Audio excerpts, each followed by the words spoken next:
Welcome to The Prescription, the Tax Policy Center's biweekly webcast on fiscal policy for the COVID-19 economy. This is one of a series of conversations with state, local, and federal government officials, as well as leading economists and other experts. I'm your host, Howard Gleckman, a senior fellow at TPC and editor of our blog, TaxVox. Our guest today is José Cisneros, the elected treasurer of San Francisco. Mr. Cisneros has served in that post since 2004. He's a city and county tax collector, and he manages its $6 billion investment portfolio. Before becoming treasurer, he worked in the private sector at IBM, Lotus Development Corporation, and the Bank of Boston. He also served as deputy general manager for the San Francisco Municipal Transit Agency. Before we begin, just a bit of housekeeping. We encourage audience members to submit questions in the Q&A box at the bottom of your screen. Please identify yourself and your organization as if you were asking a question in person. This event is being recorded and it will be posted online at TPC's website within a couple of days. If you'd like to join the conversation on social media, please use the hashtag #LiveAtUrban. And if you'd like to suggest a future guest for The Prescription, just email us at info@taxpolicycenter.org. José Cisneros, welcome to The Prescription. It's great to have you.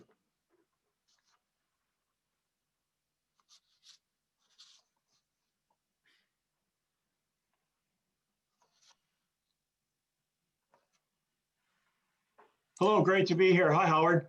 Hi, good to see you. Let's start by talking about the effects of the pandemic on San Francisco. You were hit by an early wave, and now you're being hit very hard again. Your residents are now under stay-at-home order. What's that meant to your citizens, and particularly, what's the pandemic done to San Francisco's finances? Well, Howard, much like everywhere else in the country, we've been devastated by the impacts of the pandemic. San Francisco was the first location in the country to put a shelter-in-place order in effect in middle of March. We dutifully followed that order, and it immediately closed everything down in the city. We very quickly, just like everywhere else, began to see the impacts. Businesses were not able to open. Businesses saw their revenues drop dramatically. Workers were laid off, sent home. Many times their incomes disappeared. And we just saw the impacts all spread all throughout the economy. And as time passed, they got more and more and more serious. We at the city quickly pivoted and wanted to do everything we can to support the members of our community. Fortunately, we did see some early help from the feds. We saw the individual payments to all the citizens of the country, the $1,200 payments, the beyond. We saw the instant implementation and expansion of unemployment benefits. And we saw a lot of things that helped individuals at least weather, a good portion of the early parts of the pandemic. We saw freezes and stopping on evictions and other types of things. But we decided we wanted to take a look at what we could do to help businesses here in San Francisco, because we saw a lot of them suffering, and particularly we saw a lot of the small businesses suffering. As we can all well imagine, right? Large businesses probably operate with a decent sized financial cushion to help them weather ups and downs all the time, and certainly is helping them through this pandemic. But we knew full well that small businesses didn't have that luxury. And we really wanted to see what we could do to help them, because we saw them, as time continued, getting more and more and more impacted. Mm-hmm. And I assume not just the businesses, but their employees must have been hit very, very hard as well. Absolutely, absolutely. Now, I think, again, when it comes to the employees and the individual, workers in our community, things like the PPP loans helped some businesses maintain their salaries, not to avoid layoffs. And, that doesn't help all workers, right? More at-will workers, independent contractor workers, they were still devastated. And we really wanted to pivot and see what we could do there. We're a sanctuary city here in San Francisco. We know we have a significant portion of our residents who are non-citizens. may not have been receiving any help certainly weren't receiving any help from the federal government. We, as time progressed, we found ways that we could do gift cards to provide, food money to people, hopefully maybe some rent money. We couldn't do it far and wide, but we did it in a few strategic areas in communities. And our office, the treasurer's office, we handle not only the collection of all revenues for the city, but we also handle all the banking and financial relationships with financial institutions. So we quickly pivoted and got things like prepaid cards, actual gift cards, ways that we could safely and effectively and quickly distribute funds to the people that needed it. Great. So let's take a little bit of a deeper dive into your tax revenues. As I understand it, you've got more than 180 taxes and fees in San Francisco. And I'd like to talk about how the pandemic and the downturn has affected a few of them. So one of your major taxes is gross receipts tax on businesses. So tell us a little bit about what's happened to gross receipts tax revenues over the last 9 months. Well, in fact, you're exactly right. We have 180 taxes and fees. We have the pleasure of collecting all 180 of those taxes and fees each year through our office. Our entire city county budget annually is between $12 and $13 billion these days, and we bring in the majority of that revenue through the collections we do through our office. Nearly all those fees that come in, all those 180 taxes and fees are paid by businesses. We have very, very few that are paid by consumers or individuals.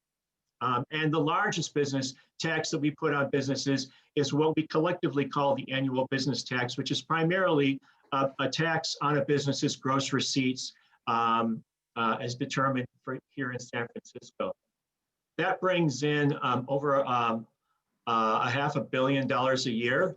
And what we saw very quickly was that when businesses were closed, obviously their revenues, which is pretty much equal to their gross receipts, dropped dramatically. Now, let's remember, not for everybody. If a business was able to successfully operate with all their workers working from home, which imagine law firms can still do that, tech companies can still do that, accounting firms, on and on.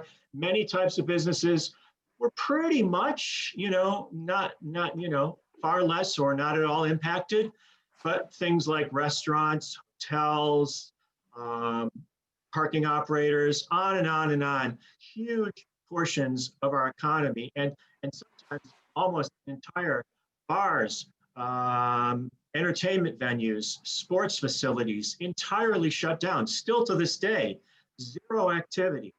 So we saw extremely wide variations, but on the most impacted end, we saw 80, 90 or greater percent drops in their revenue, and obviously therefore in the taxes that they would generate and pay to the city and county. Mm-hmm. So another interesting tax, of course, for everybody is a property tax. In many places, property taxes have been relatively immune from pandemic downturns because of the assessment lags. But you're in California, where the ability to raise rates has been constrained for 4 decades, and voters just defeated a ballot initiative that would have softened the impact of Prop 13 at least a little bit. So can you give us a sense of how property tax limits have affected your ability to maintain revenues, since you don't have that cushion that a lot of other places do? That's a great question. Thank you. In San Francisco, we do collect the property taxes. We have over 200,000 property tax parcels, taxpayers in San Francisco.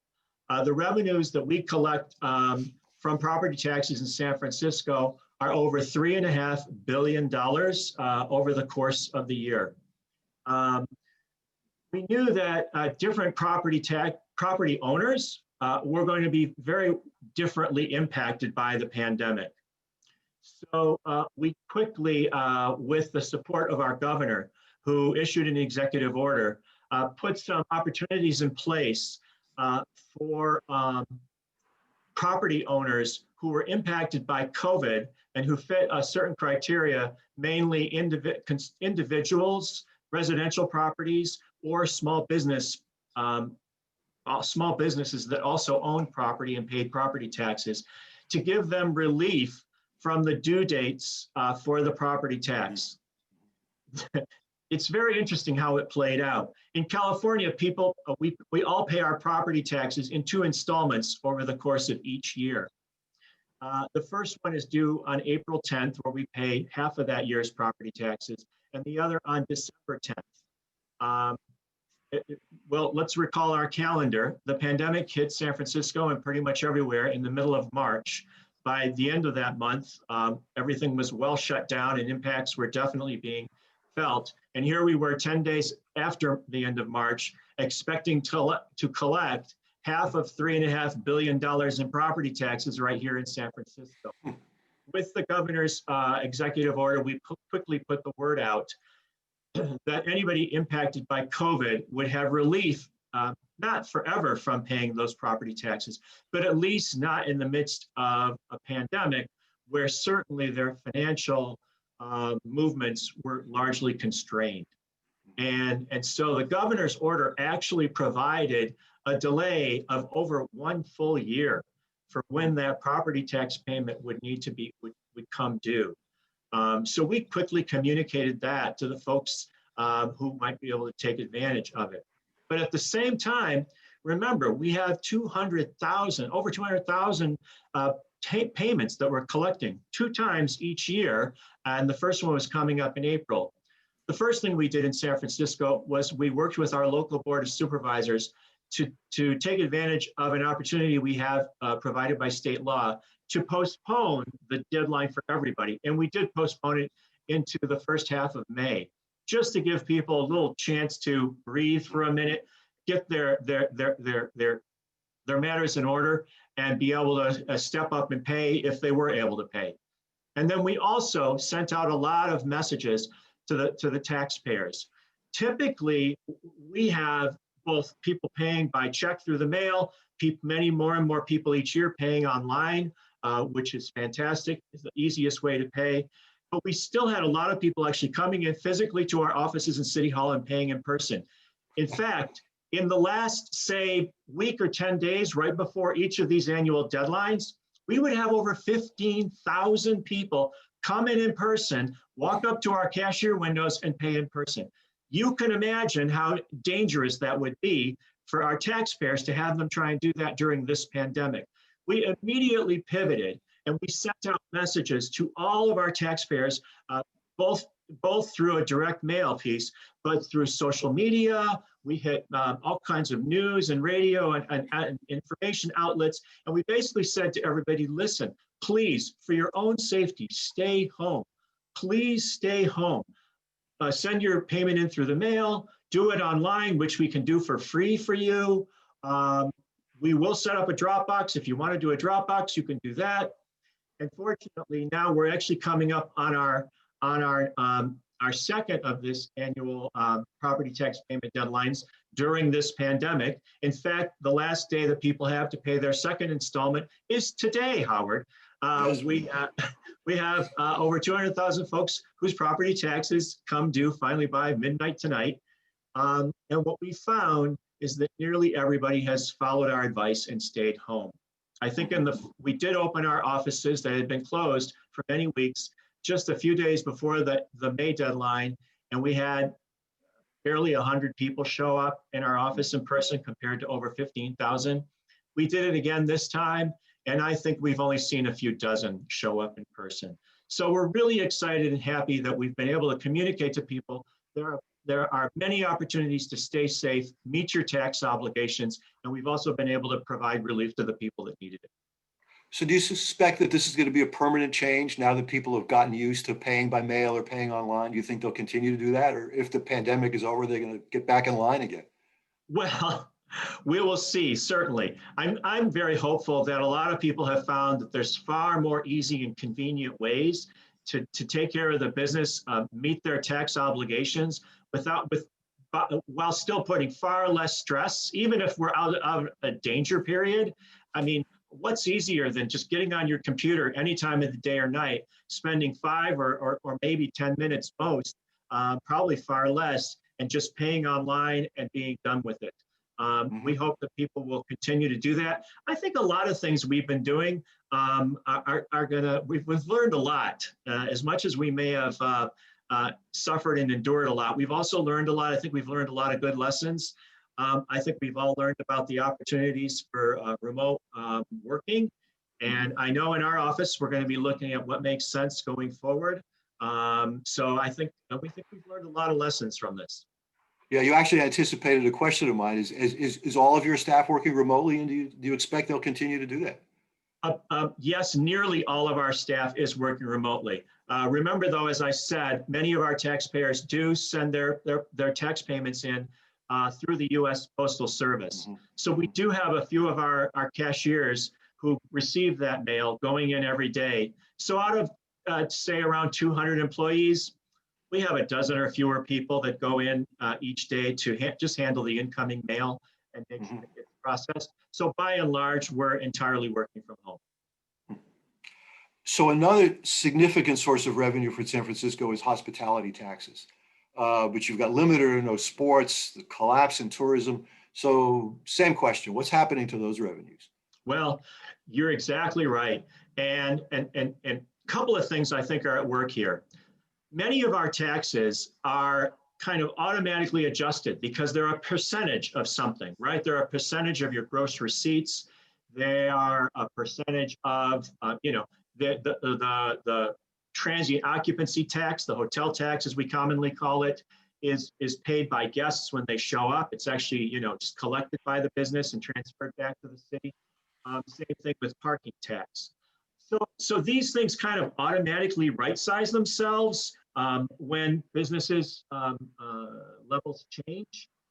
But what we also wanted to do, though, was we still saw that even that diminished amount could be a real challenge for a business that's weathering a lot of different impacts right now, right? Trying to keep their staff as much as possible on payroll, trying to pay their rents that they may or may not be able to defer or reduce, trying to do all sorts of things that they need to do just to keep themselves alive and avoid going entirely out of business. So what we did was we worked with the mayor's office and our local board of supervisors, our city elected leaders. And we've actually taken a lot of those deadlines, even the ones that would be collecting these automatically reduced amounts of, as you say, gross receipts tax. We have an annual business registration tax, and we have a number of licenses that say restaurants pay to cover the cost of sending inspectors out to look at their cleanliness and their fire safety and things like that. So we took a lot of these deadlines, which are staggered, no surprise, over various points of the year. And at first, in the spring, we pushed them out to the fall. We said, they're largely still going to be due, but let's give you another 6 months before you have to worry about paying them. Now, as we've moved well past the fall, right, we're basically now here middle in the winter, and we still are seeing the same level of impacts. We've now we've seen a proposal to push those further out, not only into we're into the second half of next year now. So we have taxes and fees that were due last spring that likely won't come due until next year fall. So a 1.5 year deferral in what we want to see as steps that we can take to help these businesses while they're struggling.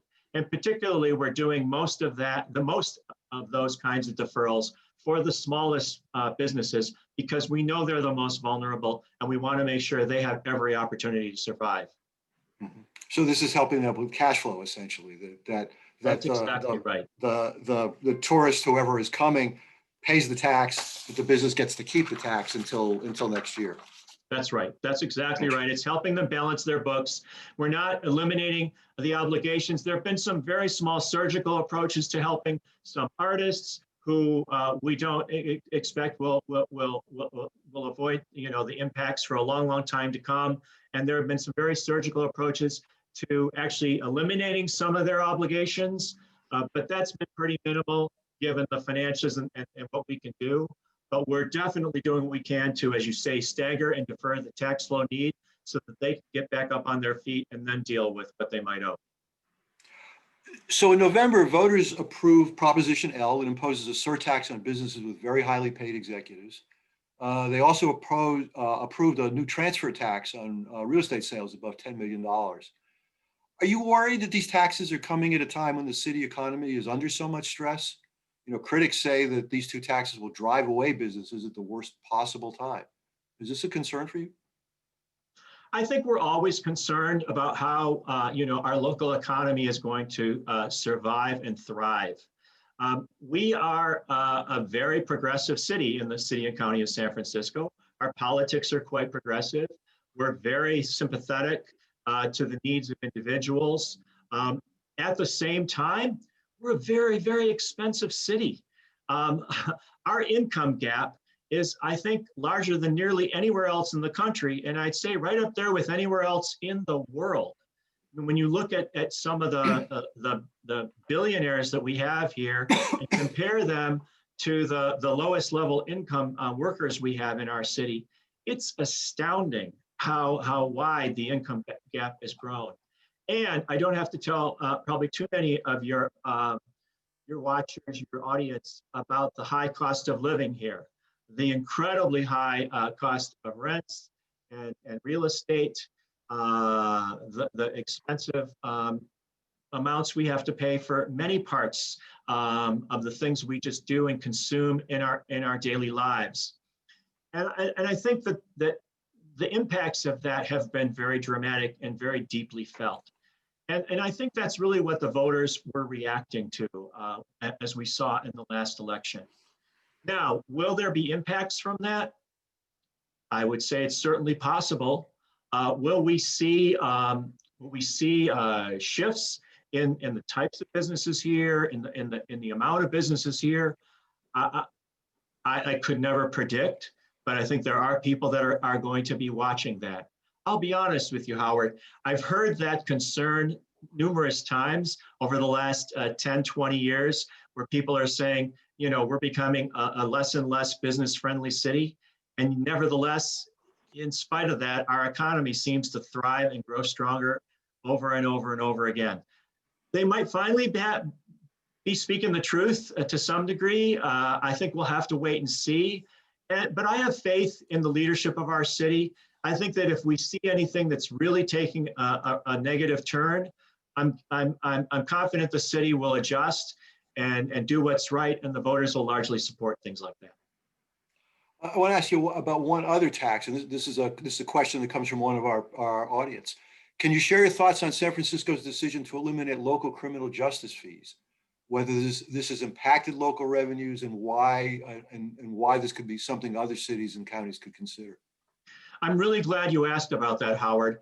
That the reduction of the criminal justice fees, and by that, these are largely fees that were put on to ex-offenders, men and women coming out of prison who were hopeful that they can, they've paid their debt to society, so to speak. We'd like to see them come re-enter the community, get back up on their feet, get a job, get a place to live, hopefully not have to return to any nefarious or criminal activity. And we want to see them succeed. At the same time, our city and county, like counties all across the country, had fees for things like the opportunity to be on probation. In fact, being on probation in San Francisco earned you a fee of $50 a month, $600 a year for being on probation. We asked you to pay the city and county. And get this, when somebody left prison, since we expected they'd usually be on probation for 3 years, we sent them a bill for $1,800 right off the bat and said, please pay us now. Now, as you can imagine, somebody just coming out of prison doesn't have $1,800. Sure. So what we saw was over 90% of those bills never got paid. We just sent them out, put some unpaid debt on their record, and we actually impinged and limited their opportunities to do things like rent an apartment or get a job because we ruined their credit score. There's multiple examples of that, and this was all part of a great project we did actually out of our office called the Financial Justice Project, which looked at the impacts of our own local fines and fees. What were we, the government, doing that was turning out to be impactful, harmful, even predatory on particularly low-income people? And these criminal justice fees that we were putting on ex-offenders, we found were doing giving no benefit at all to them, in fact, causing them a lot of harm. And yet, because there was so few people that could pay, it was producing almost no income to the city. So eliminating them did not cause an impact to our budget. Rather, what it did was it take this harm off of the backs of thousands of individuals. We actually not only eliminated those fees, but we eliminated tens of millions of dollars of outstanding debts. And we saw thousands of folks' credit scores jump up and improve dramatically overnight as soon as we took those negative impacts off of their credit reports. This is the kind of thing that I think is smart for our local government and local governments all across the country to do, because we want to find a way for everyone to survive. So Congress is continuing to debate another COVID relief bill. It's been debating it now for 7 months. Uh, from your perspective, what's the most important thing Congress could do now to help your residents between now and the time vaccines are available? That's a great question. I'm hardly the best expert on this. My lane is pretty focused on our local tax collection and our impacts for our local residents. But just off my insights into that, I still believe that we have a lot of people, individual people, that are suffering day after day after day. And I'm very concerned for all of them as their unemployment benefits and their other types of incomes are depleted. And things like the rent moratoriums are coming to an end. The eviction moratoriums are coming to an end. We are very concerned here about people being stranded and in fact evicted and becoming homeless while the pandemic is still ongoing. I think it's fine to say, you know, a day of reckoning will come, but let's have that day of reckoning come when people at least have the opportunity to stand themselves up and get themselves back on their feet again and maybe find a job that will generate some income so they can start tackling the obligations that have been deferred. I think that's, you know, the individual and human supports are number one. Secondly, I would say, while local governments have received a fair amount of assistance all along, there's still more that's needed. I personally know that our transit agency has been decimated and other transit agencies all across the country, and they've received relatively modest, if any, kinds of relief. We are looking at, you know, years, maybe even decades of future impacts and reductions of service in things like public transit, and particularly services that are largely used by our poorest members of our community. We have to be thoughtful and intelligent about how we stand up the right parts of our community. So particularly the people that need the help the most are going to be able to get it when we come out of this. Mhm. Great. One last question. We've just got a couple of minutes left. Analysts often focus on the effects of the pandemic on state revenues. In talking to your colleagues, do you see a lot of variation among California cities and counties when it comes to revenue declines? And does just looking at state revenues mask important local trends? I think that it's really important to look both at state as well as local financial impacts and trends. There certainly are wide differences between different localities. I'll tell you, what you see happening in a Los Angeles or a San Francisco is far different from what you'll see from what are large, more suburban or likely even agricultural or rural counties in our state.